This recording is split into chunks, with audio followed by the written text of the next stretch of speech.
Boa noite, irmãos. Novamente estamos reunidos para adorar ao Senhor no estudo da Palavra de Deus. Espero que todos estejam bem, com saúde, na graça do Senhor Deus e que a graça de Jesus esteja abençoando a cada irmão, a cada família, a cada um que tem ouvido e meditado na Palavra do Senhor nesses nossos momentos.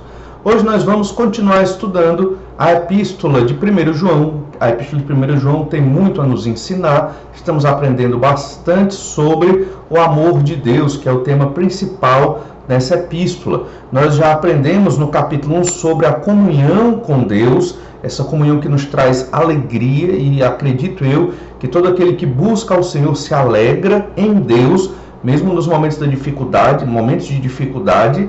Aprendemos também que comunhão com Deus é andar na luz. Aquele que diz que está na luz, ele deve andar na luz, nas suas obras, na sua prática de fé com Deus, e certamente vai ter comunhão com o Senhor. Comunhão implica ter tudo em comum, implica num relacionamento com Deus.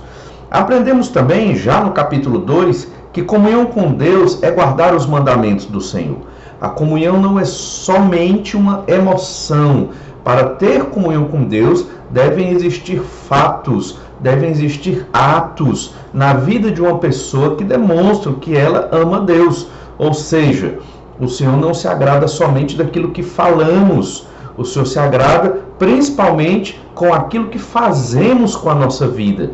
Dizer que ama Deus é uma coisa, agora viver como alguém que ama a Deus é outra história. E a mensagem desse texto é essa: se você tem comunhão com Deus, um relacionamento com Deus, ama a Deus, você vai guardar os seus mandamentos. Vimos também, ainda no capítulo 2 de 1 João, do verso 7 ao 11, que andar na luz é amar o irmão. Então, se eu digo que eu ando na luz, eu tenho que amar o meu irmão.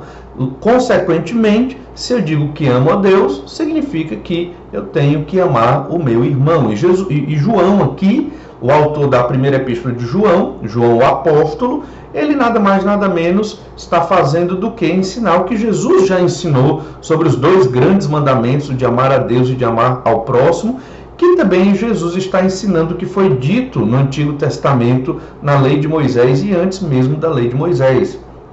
Ou seja, não é um ensino novo, é um ensino antigo, mas que deve estar sempre sendo aplicado, ensinado, revisitado, para que nós, seres humanos pecadores, nos aperfeiçoemos na vida, na nossa vida de amor a Deus. E então, do verso 12 ao 14, que nós meditamos domingo passado, fala dos nossos papéis na igreja, como nós devemos viver na igreja do Senhor, amando uns aos outros, cada um realizando a sua função, função de discípulo, falando dos filhinhos, função de pais, aqueles que têm a responsabilidade de propagar o ensino da palavra de Deus às futuras gerações, e os jovens, que são fortes para vencer o maligno. Hoje nós vamos tratar de 3 versículos extremamente importantes e conhecidos da primeira epístola de João, talvez um dos mais conhecidos da primeira epístola de João.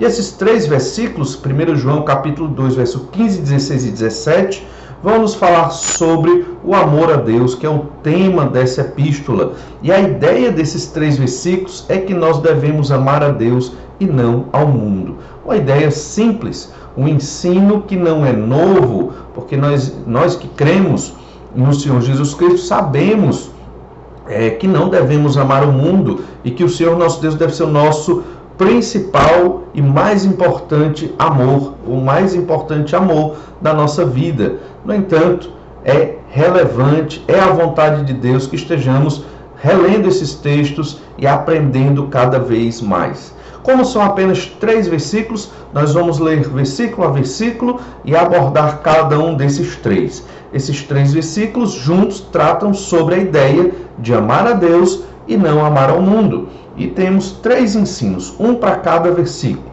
O versículo 15 diz assim, 1 João capítulo 2, verso 15. Não ameis o mundo, nem as coisas que há no mundo. Se alguém amar o mundo, o amor do Pai não está nele. Então, claramente, esse versículo nos traz o primeiro ensino. O amor de Deus não está no mundo. Ninguém vai encontrar no mundo o amor de Deus. Deus não está nas categorias, na sociedade, na cultura de pecado deste mundo caído. E para isso, nós temos que compreender bem o que é o mundo. Lembre-se, aqui é uma exortação direta: não ame o mundo. É muito claro, é muito direto, é um imperativo, é uma ordem. Não ame o mundo. Por quê? Porque Deus não está lá. Você não vai encontrar Deus lá, porque as categorias de pecado do mundo não tem nada a ver com a pessoa de Deus. E o Senhor não se agrada desse negócio chamado mundo. E aí vem a pergunta: o que é o mundo? Essa palavra mundo, na língua original em que foi escrito o Novo Testamento, é uma palavra muito conhecida. É o cosmo. Essa palavra cosmo, ela tem vários sentidos. Ela pode se referir realmente à criação, a física, material em que nós estamos vivendo. Mas João não está falando da criação, não está falando das árvores, o mundo, o universo, o céu e a terra. Não é isso que João está dizendo. Não ame a criação de Deus. Não é isso que João está dizendo. Nós devemos amar as coisas que Deus criou, sim. Mas quando João usa a palavra mundo, cosmo, ele está falando de uma outra estrutura que está presente também na criação de Deus por conta do pecado que entrou no mundo e corrompeu toda a criação e a sociedade.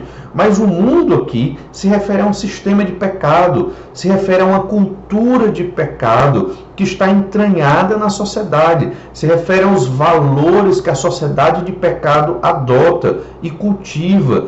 É o mundo, é esse sistema onde os pecadores se sentem bem à vontade para viver nos pecados, gostam de viver nos pecados e querem viver nos pecados. Então, nós temos aqui alguns textos que vão nos mostrar e nos ajudar a compreender o que é essa expressão mundo, uma expressão figurada para o sistema de pecado, a cultura de pecado, que abarca a política, a economia, os relacionamentos sociais e todas as estruturas ou camadas ou estratos da nossa sociedade caída e corrompida pelo pecado. Olha lá João capítulo 14, verso 17. João 14, 17. Você vai perceber que o mundo ele não tem nada a ver com o Senhor nosso Deus e com a vontade de Deus. João 14, 17 diz assim: o Espírito da verdade que o mundo não pode receber, porque não o vê nem o conhece. Vós o conheceis porque ele habita convosco e estará em vós. E aqui, quando ele fala de mundo, ele está falando da sociedade, a sociedade corrompida pelo pecado com seus valores de pecado. Esse mundo não pode receber o Espírito da verdade, porque ele não vê o Espírito da verdade. E o Espírito da verdade aqui é o Espírito Santo de Deus. Não o conhece, mas Jesus dizendo aqui para os apóstolos: vós o conheceis. Então os apóstolos, os convertidos, conhecem o Espírito da verdade, mas o mundo não conhece. Então, é muito claro, é muito objetivo. Você não pode ter o mundo e ter Deus ao mesmo tempo. Você não pode ter o Espírito Santo de Deus e ter o mundo ao mesmo tempo. O mundo é essa sociedade de pecado com uma cultura de pecado. Ainda no Evangelho de João, capítulo 17, verso 25, Jesus, na sua oração, ele diz assim: Pai justo, o mundo não te conheceu, eu, porém, te conheci. E também estes compreenderam que tu me enviaste. Então, o mundo, essa sociedade de pecado, ela não conhece a Deus. Veja, não estamos falando de ter um entendimento de uma religião ou ter uma concepção de Deus, de um Deus ou de uma divindade. Nós sabemos que o mundo possui várias religiões e várias divindades. Algumas religiões têm múltiplas divindades, né? É um pluralismo completo ali, mas Deus mesmo, o Criador, o Pai, o Filho e o Espírito Santo, Deus, a Trindade divina, o mundo não tem como conhecer. Aqueles que vivem nos seus pecados reconhecem-se como, não se reconhecem como pecadores e nem reconhecem a pessoa de Deus como aquele que é o juiz, aquele que legisla contra o pecado. Entenda então que eles não têm o entendimento de Deus. Então, quem está no mundo não tem o entendimento sobre a pessoa de Deus. Nós que somos crentes no Senhor Jesus Cristo, pela graça e misericórdia de Deus, nós temos o conhecimento sobre Deus, temos comunhão com Deus, nos relacionamos com o Senhor, fomos salvos pelo sangue do Cordeiro, o Senhor Jesus Cristo, o Espírito Santo nos fortalece, nos auxilia como nosso Paráclitos para nos dar condição de vencer os nossos pecados. No entanto, ainda somos pecadores e vivemos neste mundo corrompido pelo pecado, nesta sociedade de pecado, com uma cultura de pecado. Então estamos vivendo, em um certo sentido, entre dois mundos. Um que agrada ao Senhor e o que não agrada ao Senhor. Por isso João escreveu esses textos, para que nós jamais cedamos à sedução do mundo, porque ele está tentando nos cativar dia após dia, mostrando como a vida na sociedade de pecado é mais fácil, é mais feliz do que uma vida dedicada à igreja e à vontade de Deus. Lembre-se, eu digo a igreja, porque a igreja é o corpo de Cristo. A igreja é a expressão do reino de Deus na terra. Então nós que somos crentes devemos estar intimamente relacionados a Deus e à igreja, que é o corpo de Cristo. Mas ainda, não se deve amar o mundo, porque o mundo está morto pelos pecados dos homens. O mundo está dominado pelo maligno, por Satanás, que sob a permissão de Deus impera nesse mundo, orientando e conduzindo esta cultura de pecado. Olha em 1 João, aí na sua Bíblia, primeira epístola de João, capítulo 5, verso 19, diz assim: sabemos que somos de Deus e que o maligno, sabemos que somos de Deus e que o mundo inteiro jaz no maligno, o mundo inteiro jaz ali em Satanás. Agora aqui, leia o Evangelho de João. Na verdade, esse texto está no Evangelho de João, capítulo 5, verso 19. Ainda no Evangelho de João, olhe João 14, verso 30. Já não falarei muito convosco, porque aí vem o príncipe do mundo, e ele nada tem em mim. Satanás, o príncipe deste mundo, nada tem em Jesus. Ele é o príncipe porque ele governa essa cultura de pecado, o sistema de pecado é orientado por Satanás e pelo maligno. Irmãos, isso deve nos abrir a mente para compreender que as categorias desse mundo não estão de acordo com a vontade de Deus. Os filmes, as músicas, o estilo de lazer e diversão e a ideia de o que vai orientar a minha profissão, o meu estilo de vida e uma série de outras categorias que orientam a nossa vida, que nós escolhemos dia após dia por elas não vêm de Deus. Elas vêm de uma cultura de pecado que nós entendemos que é este mundo que João está falando aqui. E que o Senhor nosso Deus revela na Bíblia Sagrada como é a cultura que Ele quer que nós adotemos, como é o sistema, como deve ser o sistema da nossa vida, bem diferente do sistema do mundo. E certamente não é fácil estar no mundo, mas não viver a cultura desse mundo. Não é nada fácil. Esse é o nosso grande desafio e essa é a grande prova de que nós amamos ao Senhor nosso Deus. Isso não é uma prova não é requisito para a salvação somente pela graça no nome do Senhor Jesus Cristo, mas é uma prova de que nós amamos o Senhor nosso Deus. Amar o mundo é aceitar essa cultura de pecado, é vivê-la como se não fosse errado estar nos pecados, no estilo de vida de pecado dos cidadãos deste mundo. E isso tudo é uma ofensa a Deus. Saiba que não é da natureza do cristão viver nesta cultura de pecado do mundo.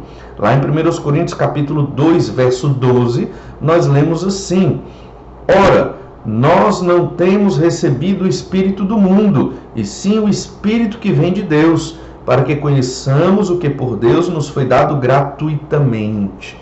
Então nós não recebemos o Espírito do mundo, mas somos orientados pelo Espírito de Deus. E é por isso que nós entendemos o que nós recebemos gratuitamente, a salvação, porque o Espírito de Deus é o que está em nós, é Ele que nos orienta.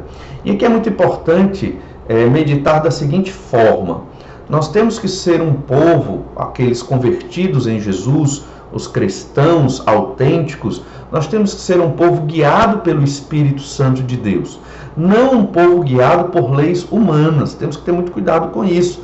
Na tentativa de fugir do mundo, muitos grupos de cristãos cometeram erros terríveis. Alguns, por sinal, se isolaram, não querendo usar nem energia elétrica, porque acreditam que isso é também do mundo, então deve ser retirado da nossa vida. Mas não é bem assim.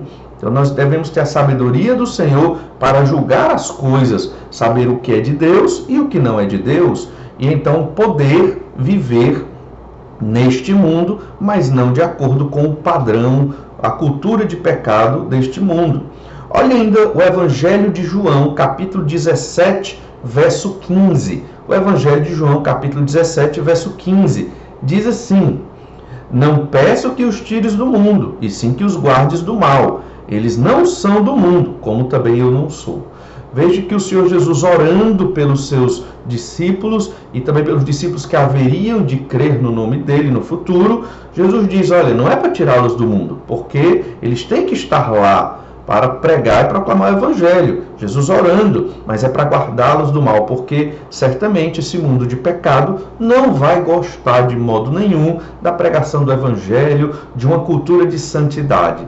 E nós temos que ter muito cuidado ao pregar o Evangelho e apresentar essa cultura de santidade bíblica às pessoas que não creem em Jesus. Nós temos que ter o cuidado de não aparentar, não transparecer que nós somos pessoas perfeitas, que nós somos impecáveis, que nós somos as melhores pessoas do mundo, porque sabemos que não é verdade, sabemos que somos pecadores e sabemos que ensinamos a palavra de Deus, mas muitas vezes nós mesmos desobedecemos certos mandamentos da palavra do Senhor e precisamos ser muito honestos com relação a isso para não cairmos no pecado dos fariseus e dos escribas que se achavam justos demais diante de outros pecadores.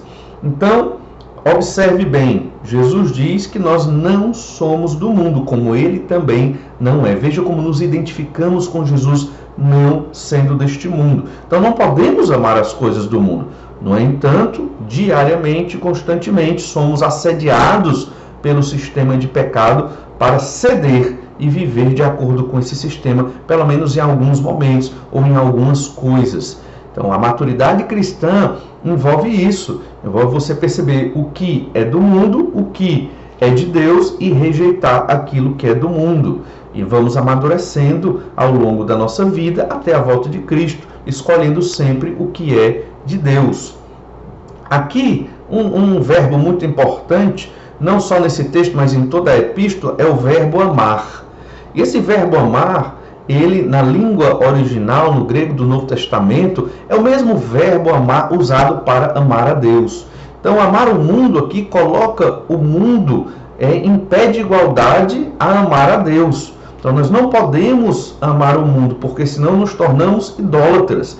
Lembre-se que o último versículo dessa epístola de 1 João fala contra a idolatria. Então, se eu amo mais o mundo do que a Deus, eu me torno um idólatra. Então, eu tenho que rejeitar qualquer forma de amor ao sistema de pecado deste mundo.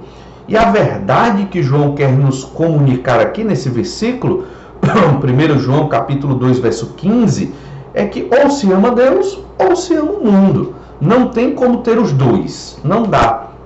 Na minha adolescência eu achava que eu podia ser um cristão, amar a Deus, porque eu via que na Bíblia tudo era verdade, mas eu queria algumas coisas desse mundo. E aí a gente vai aprendendo que não é possível. Ou você cede aos pecados que o mundo lhe oferece, ou você se dedica e ama ao Senhor. Lembre-se disso, não há meio termo, não tem como ficar em cima do muro. Decida-se, seja aquela pessoa, aquele crente, aquele cristão dedicado ao Senhor, que se esforça para fazer o que Deus quer. Não flerte com o mundo, não veja algo bonito nessas coisas que nós temos na nossa sociedade de pecado. Mas bem, os filhos de Deus, eles não possuem um relacionamento com o mundo, lembre-se disso. Por isso o mundo odeia todo aquele que diz crer no Senhor, que ama, aquele que ama a Deus, aquele que busca ao Senhor, busca ter comunhão com Deus. Então, amar a Deus é completamente incompatível com amar o mundo. Não dá, Não dá. Você amando a Deus, obviamente você rejeita o mundo. Em 1 João, primeira epístola de João, capítulo 3, verso 1, nós lemos ainda: Vede que grande amor nos tem concedido o Pai, a ponto de sermos chamados filhos de Deus. E de fato somos filhos de Deus. Por essa razão o mundo não nos conhece, porquanto não o conheceu a Ele mesmo. Então o mundo não nos conhece porque somos filhos de Deus. Então o mundo, ele se afasta de nós, nós começamos a ser meio que estranhos nesse mundo. Por quê? Porque somos filhos de Deus. Perceba essa grande distinção. Os filhos de Deus não são conhecidos pelo mundo porque eles amam a Deus e não ao mundo. Ainda em 1 João capítulo 3, verso 13, diz assim: Irmãos, não vos maravilheis se o mundo vos odeia. 1 João 3,13. Irmãos, não vos maravilheis se o mundo vos odeia. Nós sabemos que já passamos da morte para a vida, porque amamos os irmãos. Aquele que não ama permanece na morte. Então, esse tema do mundo nos odiar, Jesus falou também lá no Evangelho de João, capítulo 17, na oração que ele faz ao Pai. E aqui novamente aparece: não se espante do mundo lhe odiar. E o mundo aqui envolve os seus habitantes, os pecadores não redimidos. A sociedade de pecados são estes pecadores que não querem saber de Deus, como a Bíblia diz que Deus é e o que Deus gosta. Então essas pessoas vão te odiar, vão me odiar, não porque nós somos ruins para eles, mas porque nós representamos o Senhor nosso Deus. E a luz não se mistura com as trevas. Somos luz não porque somos bons, somos luz porque Deus teve misericórdia de nós e nos livrou da condenação dos nossos pecados e nos adotou como filhos dele. Não esqueça disso. E ainda no Evangelho de João, agora, capítulo 15, Evangelho de João, capítulo 15, verso 18, diz assim: Se o mundo vos odeia, sabei que primeiro do que a vós outros me odiou a mim. Se vós fosseis do mundo, o mundo amaria o que era seu. Como todavia não sois do mundo, pelo contrário, dele vos escolhi, por isso o mundo vos odeia. Então, se você não percebe nenhum tipo de reação contrária dos cidadãos dessa sociedade de pecado do mundo contra você, talvez é porque você não está marcando o seu território como crente no Senhor Jesus Cristo. Talvez você não esteja sendo tão claro com a sua fé diante das pessoas, não esteja sendo tão claro naquilo que você defende do que é a vontade de Deus. Viver no mundo de modo confortável não é algo típico dos cristãos do Novo Testamento. Nós não observamos isso nos textos do Novo Testamento. É como Jesus está dizendo aqui, preparando os seus apóstolos para uma perseguição. Por quê? Porque o mundo não vai se agradar deles. No momento em que eles começarem a falar do Evangelho do Reino de Deus, a necessidade de uma conversão, de uma postura de vida em relação a Deus, que implica deixar pecados, deixar imoralidade, deixar vícios, e muito mais do que isso, implica lutar contra os pecados do coração, que ninguém enxerga, que ninguém vê. Então estas pessoas naturalmente vão contra os discípulos de Jesus. Por isso Jesus os está preparando. Hoje é do mesmo jeito. Isso não significa que nós vamos estar agredindo as pessoas ou sendo deselegantes com as pessoas ao pregar o Evangelho. Não é isso. Mas significa que com a simples mensagem do Evangelho, um folheto, uma fala, mesmo que pouca, pequena, curta, mas que sendo constante no meio do grupo social em que você está bem presente, pode ser o grupo social do trabalho, pode ser o grupo social da família, daqueles que não são crentes, pode ser o grupo social da escola, da universidade, mas se você está sempre constantemente mencionando os valores da Escritura, e até tendo uma boa oportunidade, o Evangelho do Senhor Jesus Cristo, pregando mesmo, naturalmente as pessoas vão se afastar de você, vão se afastar de mim, porque elas não têm interesse nas coisas de Deus. Isso não quer dizer que nós não devemos continuar pregando, devemos, mas devemos compreender que o mundo não tem nada a ver com Deus. Ainda em 1 João, primeira epístola de João, capítulo 3, verso 9, esse texto esclarece bem o que implica, o que significa, melhor dizendo, ser de Deus, amar a Deus e não amar o mundo, não viver na prática de pecado do mundo. Olha 1 João capítulo 3, verso 9, diz assim: todo aquele que é nascido de Deus não vive na prática de pecado, pois o que permanece nele é a divina semente. Ora, esse não pode viver pecando, porque é nascido de Deus. Perceba então como é clara a Escritura, uma lógica espiritual aqui.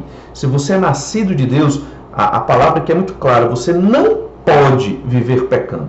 Você peca, eu peco, mas não podemos viver pecando, porque quem nasceu de Deus não quer viver pecando.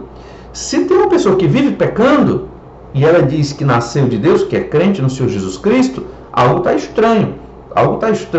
Ou ela está bem longe de Deus, porque por algum motivo cedeu às tentações e aos pecados, ou talvez ela nunca creu no Senhor Jesus Cristo, porque todo aquele que é nascido de Deus não vive na prática do pecado. Quem nasceu de Deus, não ama o mundo. E logo em seguida, no verso 10, 1 João 3,10, o apóstolo nos mostra as duas categorias de pessoas que existem no mundo. Olha o que diz o verso 10. Nisto são manifestos os filhos de Deus e os filhos do diabo. Todo aquele que não pratica justiça não procede de Deus, nem aquele que não ama seu irmão.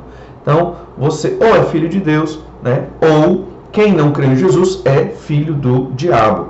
Todos esses textos e muitos outros da Escritura nos levam a compreender que o amor de Deus não está no mundo. Ou você ama Deus, ou você ama o mundo. Não tem como ter os dois.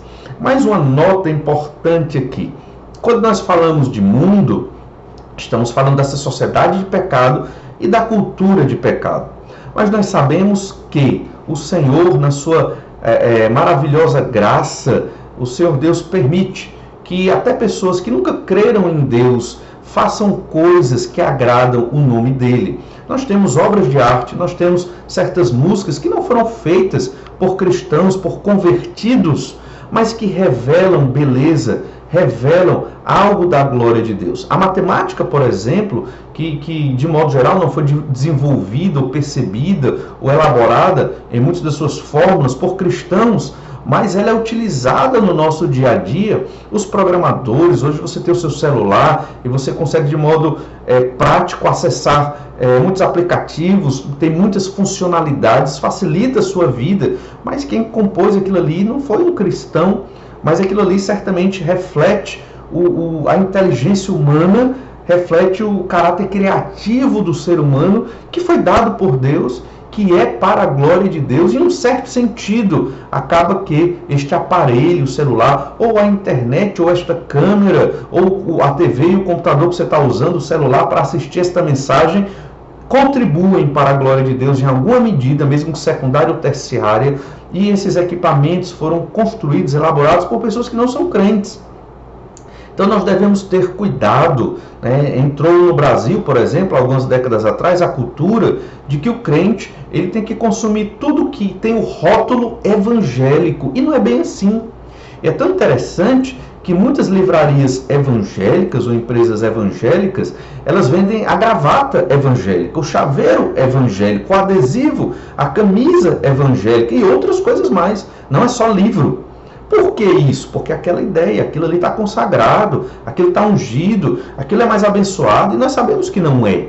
Entende? Então, vamos consumir sempre músicas evangélicas. Olha, tem grupos evangélicos que são piores do que certas músicas seculares que existem por aí. E aí depois você se informa sobre essa diferença entre uma música secular, uma música mundana. É outra história que não temos tempo de tratar aqui. Mas existem grupos evangélicos com músicas terríveis. Então nós não devemos consumir aquilo que tem o rótulo evangélico só por ter o rótulo evangélico. Nós devemos ter a sabedoria do Senhor, devemos em oração, estudo da palavra de Deus, ter um critério bíblico e de santidade para escolher aquilo que está dentro deste universo, deste mundo, e que pode servir para a glória do Senhor nosso Deus. Mas bem, vamos ao segundo ensino. O segundo ensino está em 1 João capítulo 2, verso 16. O ensino geral desse texto é que nós devemos amar a Deus e não amar ao mundo. Vimos que o amor de Deus ele não está no mundo. E agora vamos ver no verso 16 que o mundo são os desejos humanos pelo pecado. O mundo pode ser sintetizado na sua essência como o ambiente onde existem esses desejos do homem, desejos pelo pecado. Olha 1 João capítulo 2, verso 16. Porque tudo que há no mundo, a concupiscência da carne, a concupiscência dos olhos, a soberba da vida, não procede do Pai, mas procede do mundo. Olha então que aqui ele dá 3 características do que há no mundo, porque tudo o que há no mundo, e são esses 3 elementos que nós vamos estudar, e tudo o que há no mundo não procede do Pai, mas procede do mundo. Mais uma vez, só lembrando a nota que acabamos de dar, a nota de esclarecimento. Se eu entender que tudo que há no mundo não procede do Pai, então nós teríamos que sair do mundo. Um automóvel não procede de Deus, por exemplo? Não é bem assim. Quando ele fala tudo que há no mundo, ele está falando desta sociedade de pecado, está falando as intenções de pecado, as motivações pecaminosas, a cultura de pecado.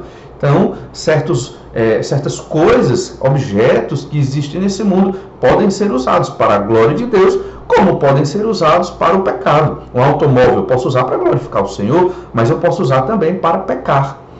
Então, temos que ter cuidado quando lermos esse texto. Mas, de modo geral, o que há no mundo, essas motivações, pensamentos, reflexões e a ideia da cultura de pecado, que é o que há no mundo, nesta sociedade de pecado, não vem de Deus, não é de Deus. E nós temos que saber filtrar isto. Então ele nos dá, digamos aqui, esses 3 critérios para compreender o que há no mundo. Então, do mundo procede o quê? A concupiscência da carne, a concupiscência dos olhos e a soberba da vida. Essa palavra concupiscência, que já saiu de algumas traduções, versões mais modernas da nossa Bíblia, é uma palavra esquisita. Realmente não tem necessidade das nossas versões ter essa palavra concupiscência.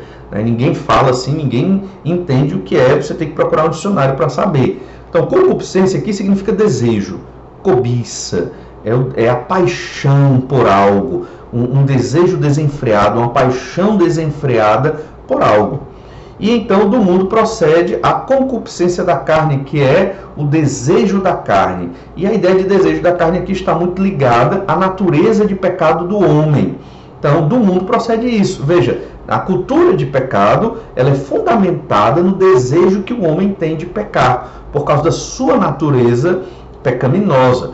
Por isso que mesmo nós que somos crentes em Jesus, transformados pelo sangue do Senhor Jesus Cristo, ainda temos a natureza pecaminosa e isso nos faz querer desejar o mundo. Então esse texto é para nos alertar e fugir desses desejos. São desejos que se referem à cobiça, à lascívia, a pecados de ordem sexual, de ordem moral e de toda ordem. Então é algo muito sério o desejo da carne, o desejo da natureza de pecado.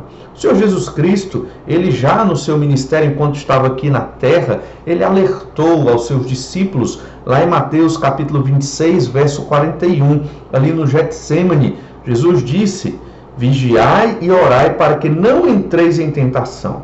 O espírito, na verdade, está pronto, mas a carne é fraca. A ideia ali é, vocês têm o Espírito de Deus, vocês têm o conhecimento do Senhor, vocês estão prontos, têm esse entendimento, mas a natureza de pecado está em vocês. E essa natureza torna vocês fracos.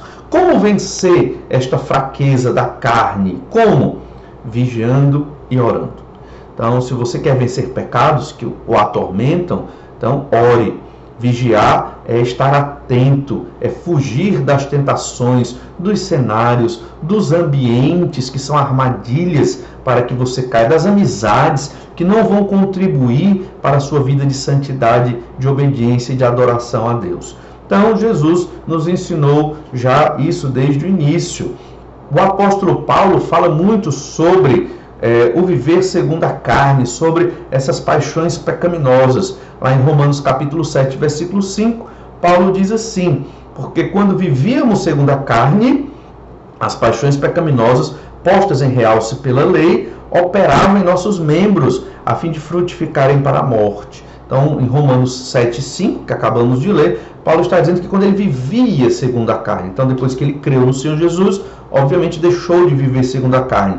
E ele diz que essas paixões da carne, elas frutificam, são paixões pecaminosas e que frutificam para a morte. Ou seja, o resultado delas é terrível. Então entendemos que esse desejo pela carne, esse desejo pelo pecado, fruto da nossa natureza pecaminosa, sempre vai trazer sofrimento, sempre vai trazer tristeza. E é isso que nós devemos colocar na nossa mente quando formos tentados por nossa mente e coração a querer pecar. Lembre-se disso, esse pecado vai destruir minha vida, ele vai trazer tristezas, não vai trazer alegria. E é o que o apóstolo está dizendo aqui. Paulo também ainda fala mais sobre essa natureza de pecado, a nossa natureza de pecado, em Romanos capítulo 7 ainda, só que agora o verso 18, Romanos 7, 18. Diz assim: porque eu sei que em mim, isto é, na minha carne, não habita bem nenhum, pois o querer o bem está em mim, não porém o efetuá-lo. E Paulo acaba falando um pouco da nossa depravação total, o quanto nós estávamos mortos nos nossos delitos e pecados, e Deus nos deu vida. E mesmo sendo crentes no Senhor Jesus Cristo, sabemos que na nossa carne não há bem algum. Foi Deus que colocou algo de bom em nós, quando implantou esta fé que gerou, né, nossa salvação em Cristo Jesus. Ele colocou algo de bom em nós para que nós pudéssemos compreender e aceitar a revelação da palavra de Deus e o Senhor Jesus como nosso Senhor e Salvador. Olha, alguns falam da batalha espiritual entre anjos e demônios, entre os demônios, entre Satanás e nós. Alguns crentes colocam a culpa dos seus pecados todas em Satanás. O crente maltrata o irmão e diz: foi Satanás, né? Um crente comete um adultério, foi Satanás. Um crente mente, foi Satanás. Na verdade, Satanás ele prepara o cenário, né? Ele nos tenta, mas nós é que escolhemos o pecado. Ele não escolhe por nós. Então, ele pode até ter tentado você, preparou o cenário para você, ele e os seus anjos malignos, mas nós é que escolhemos pecar. Isso é muito importante. Então, a verdadeira batalha espiritual não é contra Satanás e os seus anjos. A verdadeira batalha espiritual é eu contra eu mesmo, no meu coração, lutando contra a minha natureza de pecado, o meu desejo de pecado. Essa também é a sua grande batalha espiritual. Paulo, o apóstolo, falou isso lá em Romanos, capítulo 8, verso 4. Olha o que diz lá, Romanos 8, 4. A fim de que o preceito da lei se cumprisse em nós, que não andamos segundo a carne, mas segundo o Espírito, porque os que se inclinam para a carne cogitam das coisas da carne, mas os que se inclinam para o Espírito, das coisas do Espírito. Porque o pendor da carne dá para a morte, mas o do Espírito para a vida e paz. Por isso o pendor da carne é inimizade contra Deus, pois não está sujeito à lei de Deus, nem mesmo pode estar. Portanto, os que estão na carne não podem agradar a Deus. Essa é a batalha espiritual. E aqui ela é comparada a uma balança, onde você tem a carne e o espírito. Se o pendor da carne é maior, se a carne pesa mais, significa que você está amando o mundo. Se o Espírito de Deus que está em você é o que pesa mais, você vai mais para as coisas do Espírito de Deus, significa que você está amando a Deus. Porque nós sabemos que na nossa condição de pecadores, não conseguimos amar a Deus 100% por causa do nosso próprio pecado. Mas devemos estar buscando e lutando pelo amor a Deus, para amar a Deus cada vez mais. Esta é a batalha. E nós temos que entender que se nós amarmos a carne, amarmos o mundo, nós não poderemos agradar a Deus. Então, olha, você vai lá para a igreja, entoa os cânticos, em breve, se Deus quiser, estaremos reunidos na igreja, no prédio da igreja. Então, entoamos os cânticos, participamos do culto, isso é maravilhoso, é a vontade de Deus.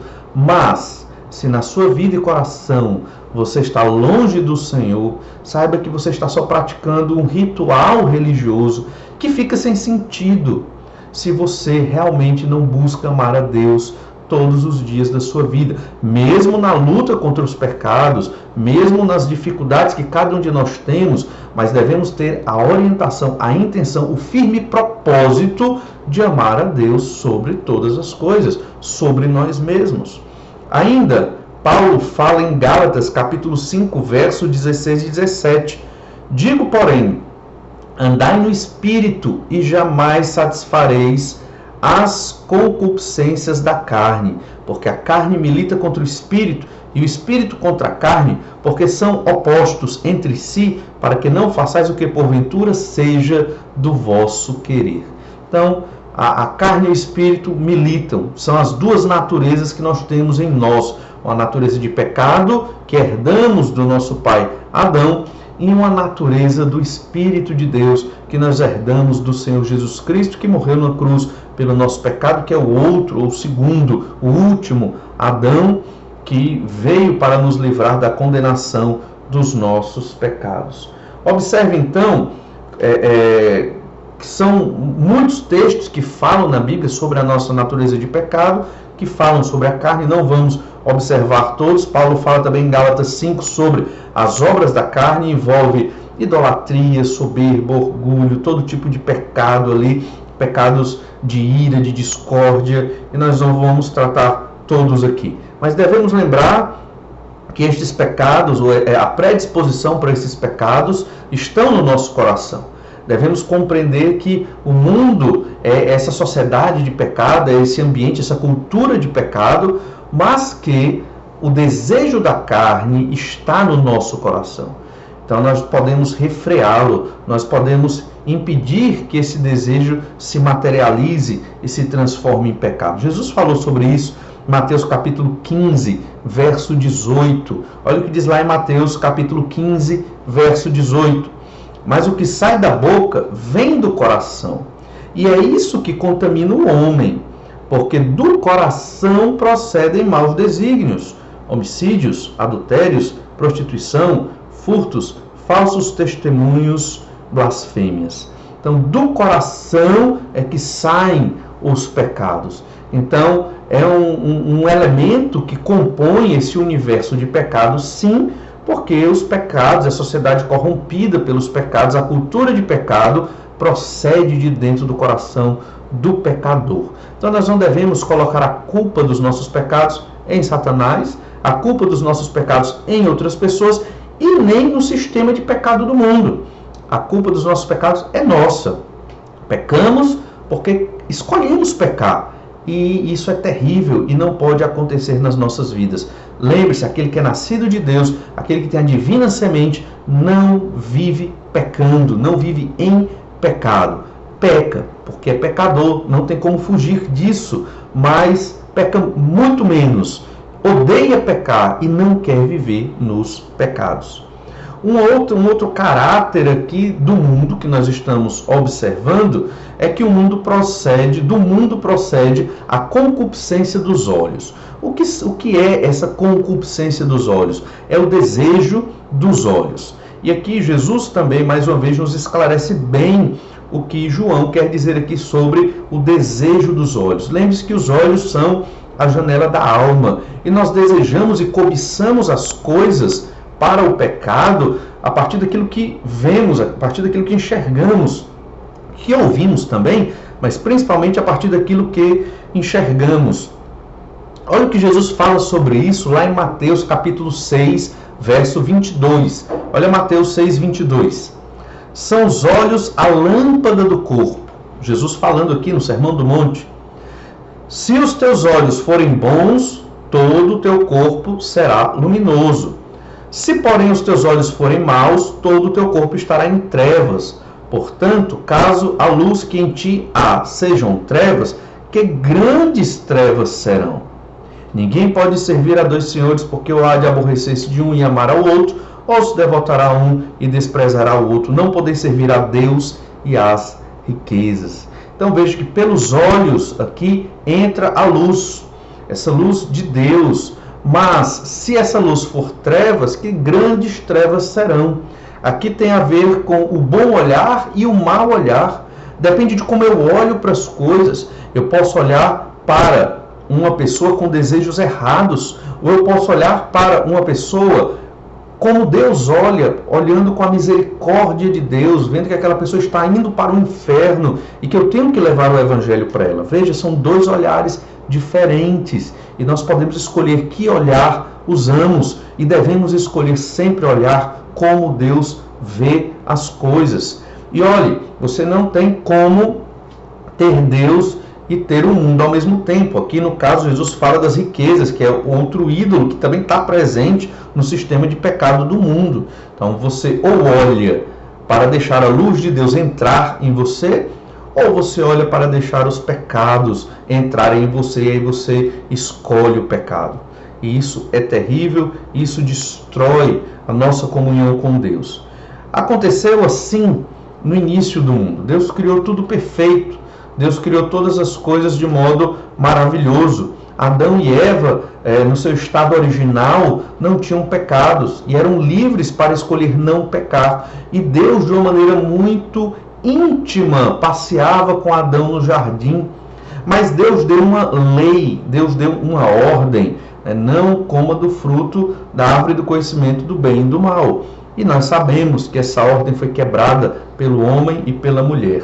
Mas observe como os olhos estavam muito presentes nesse período aqui, os olhos de cada um enxergando o que queriam enxergar. Gênesis capítulo 3, verso 5, diz assim: porque Deus sabe que no dia em que dele comerdes, se vos abrirão os olhos, e como Deus sereis conhecedores do bem e do mal. Esse versículo é a fala da serpente, a antiga serpente, Satanás, o maligno.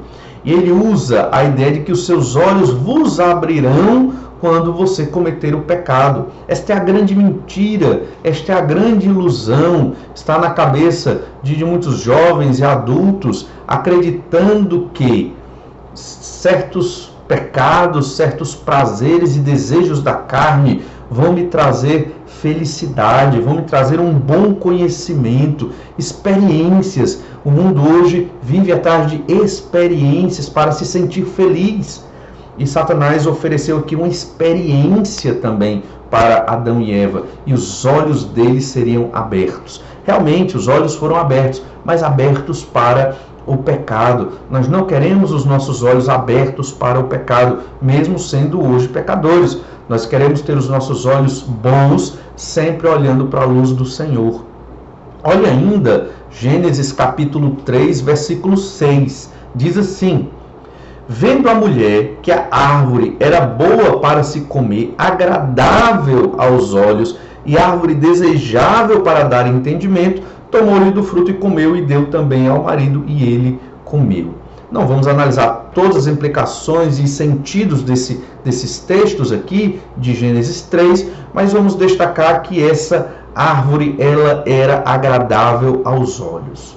Então, normalmente, os pecados, a promoção de pecado deste mundo, a cultura de pecado, ela é agradável aos olhos. E nós vamos achá-la agradável aos olhos. Mas nós devemos ter esta sabedoria de Deus, que ela gera destruição, morte, e no final das contas, e um final não muito final, mas até breve, logo em seguida ao pecado, percebemos que é destruição, percebemos que é tristeza, infelicidade e uma série de outras consequências que muitas vezes vão se avolumando na vida do homem.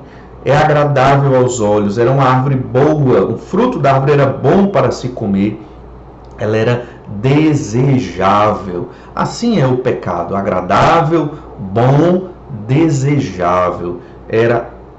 Você olhava para aquela árvore e você achava ela linda, muito bonita. Ela tinha algo que chamava a atenção. O pecado é assim, mas no final é destruição. Tenhamos então essa sabedoria. E para finalizar, Gênesis 3, verso 7, finalizar esse tópico aqui. Abriram-se então os olhos de ambos. Realmente, a serpente diz que quando os olhos se abrissem, eles iriam ter o conhecimento do bem e do mal. Então abriram-se os olhos de ambos. E percebendo que estavam nus, cozeram folhas de figueira e fizeram cintas para si. Começou aqui já as consequências do pecado. Após comer o fruto, perceberam um pecado que nós hoje nem temos como não perceber, né? A ideia da nudez. E eles ficaram envergonhados ali e foram se esconder. Vergonha, fuga, se escondendo de erros. Começou então a engrenagem do pecado, desta sociedade de pecado em que vivemos. Percebe então que a concupiscência dos olhos, o desejo dos olhos, tenha cuidado com aquilo que você olha. Se está assistindo um filme, se tem algo que não é adequado, desligue, né? Mude o filme, ou um documentário, ou uma música, ou qualquer coisa que você percebe que vai macular a sua santidade. Então você rejeita e deixa e procura ver coisas que vão agradar a Deus. Eu sei que isso é um processo.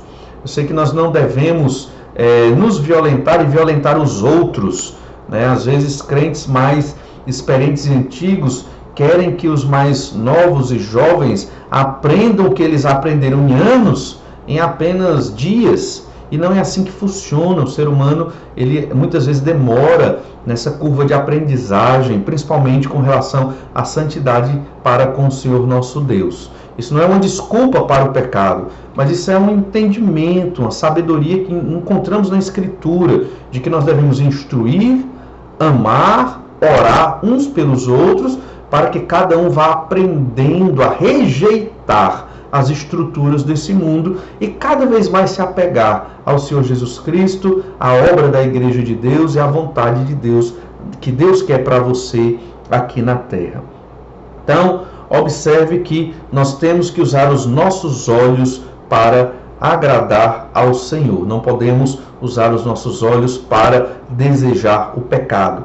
E a terceira e última categoria, estrutura aqui deste versículo, é exatamente a soberba da vida. O que é a soberba da vida? A soberba da vida fala do orgulho. É um estado de orgulho, de arrogância do ser humano, onde ele sempre está contando suas vantagens, ele sempre está se arrogando de ser inteligente, de saber guiar a sua vida. Esta soberba da vida se refere à autossuficiência do ser humano, de não querer obedecer a Deus, de não querer seguir a Deus. Nós que somos crentes em Jesus, nos subordinamos à vontade de Deus. Mas nós que somos crentes em Jesus, deixamos de ler a Bíblia. Muitas vezes não temos uma prática diária de leitura da Bíblia. E o que é isso? Isso implica que você não acha que é necessário ler a Bíblia. E o que é isso? Isso é simplesmente sua autossuficiência falando.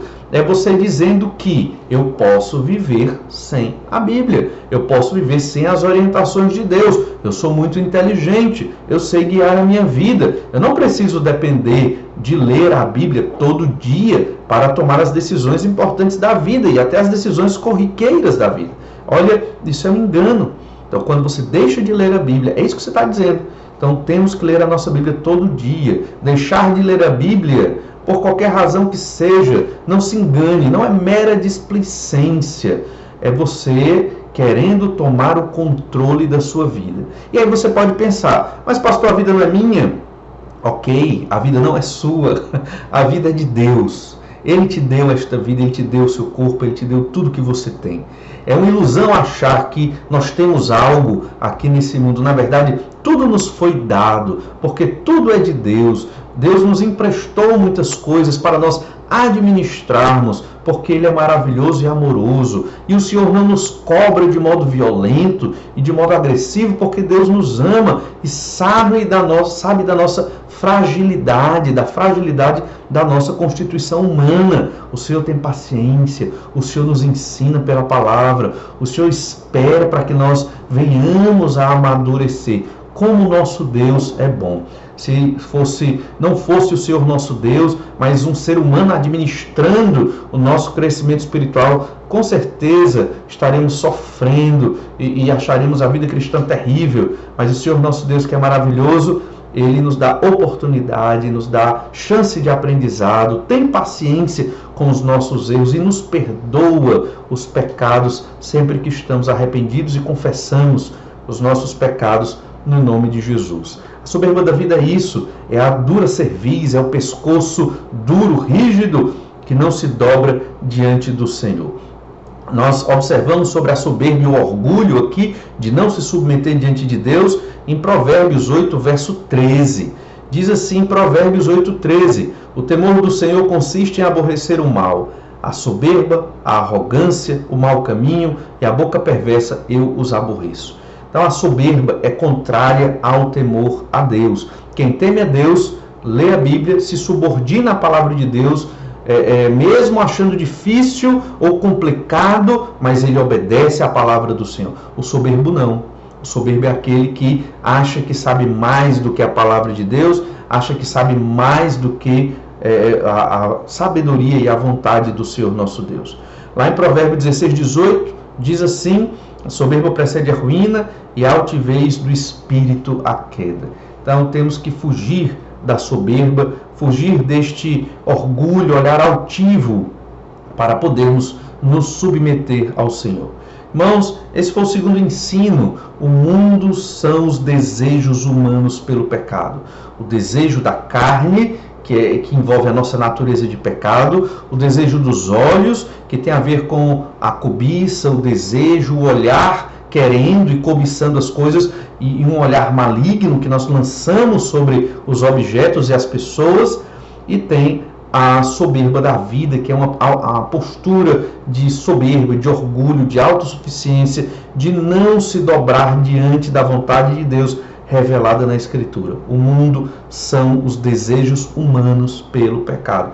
E por fim, o último ensino nós encontramos no versículo 17, 1 João capítulo 2, verso 17, diz assim, ora, o mundo passa, bem como a sua concupiscência. Aquele que faz a vontade de Deus permanece eternamente. É isso que nós devemos ter na mente, esta terceira lição. O mundo passa, mas a vontade de Deus não. Quando formos tentados pelo pecado, devemos lembrar disso, vai passar.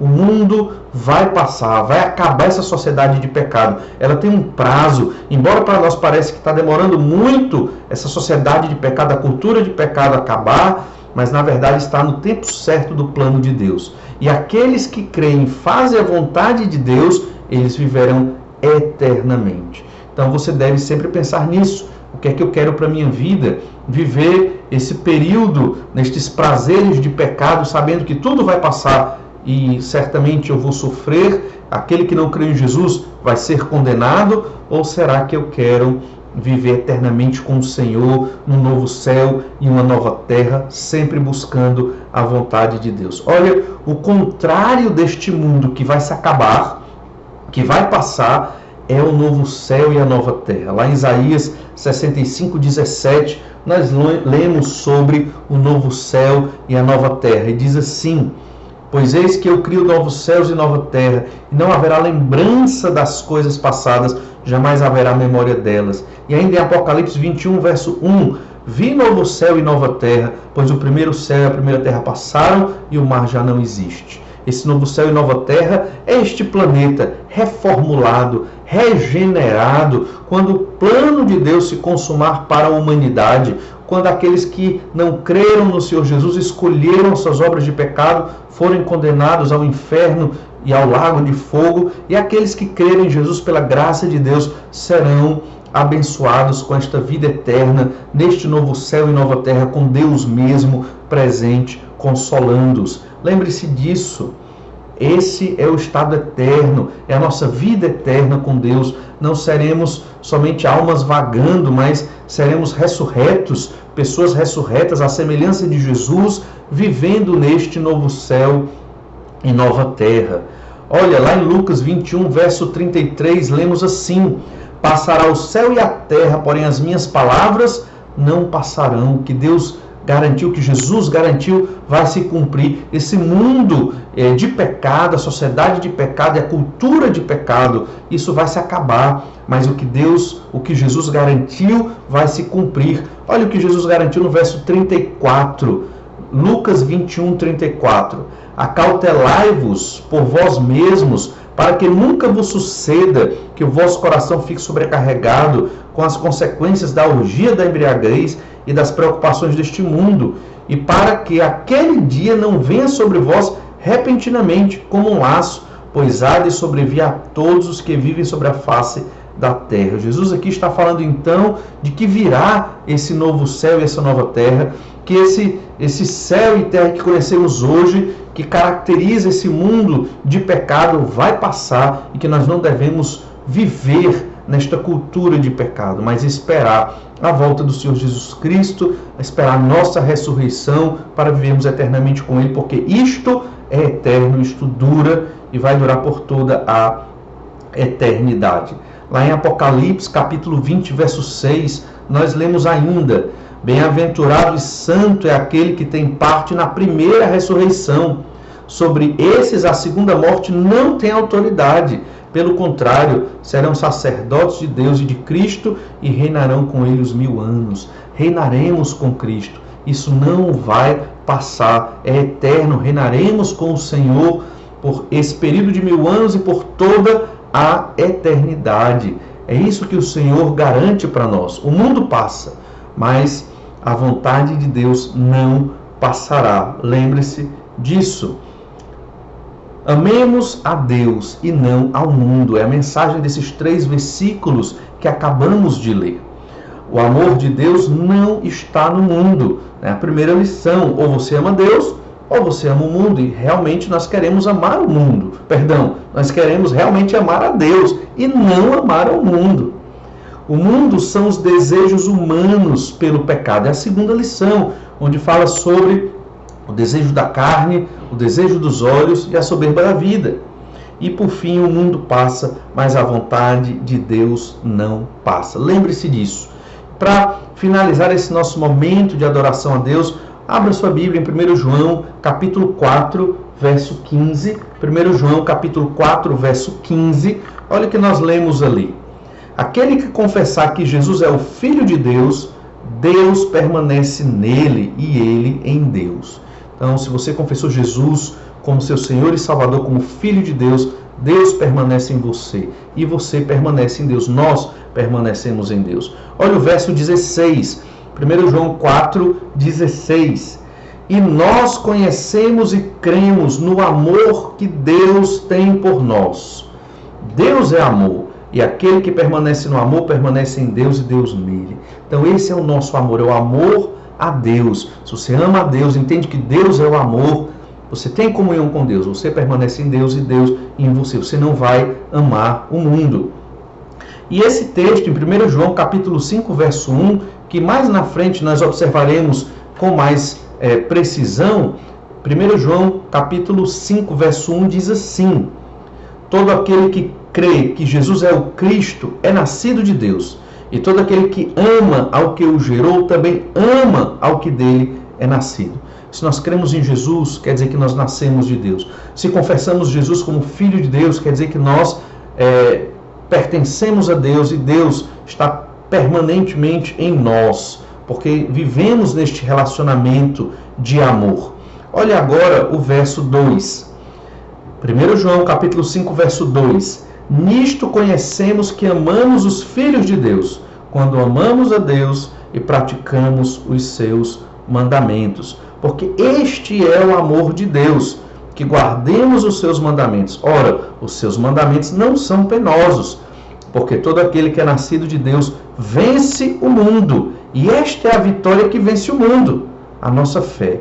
Quem é o que vence o mundo, senão aquele que crê ser Jesus o Filho de Deus?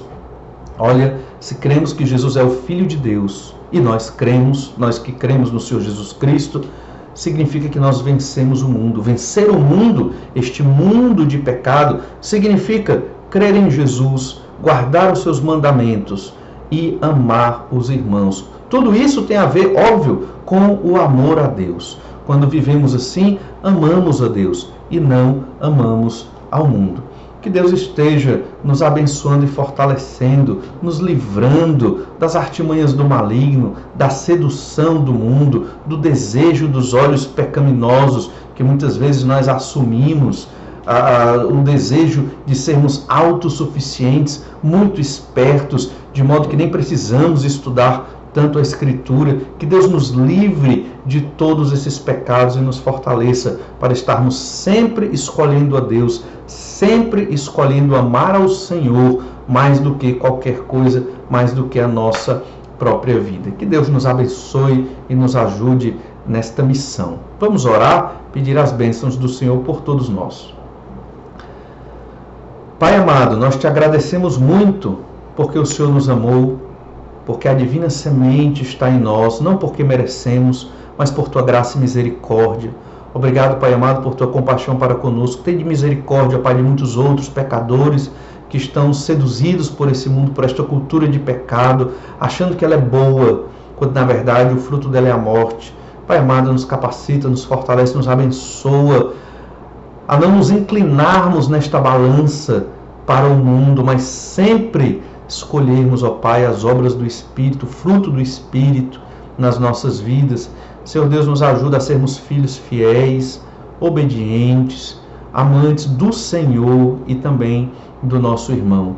Faz, ó Deus, com que tenhamos a alegria e a felicidade de sempre escolher o caminho do Senhor, porque é maravilhoso. É o que nós te pedimos no nome de Jesus. Amém.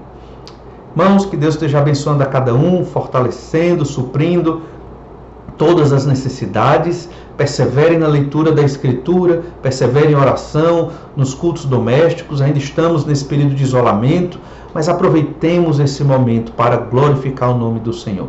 Que Deus abençoe a todos e até breve.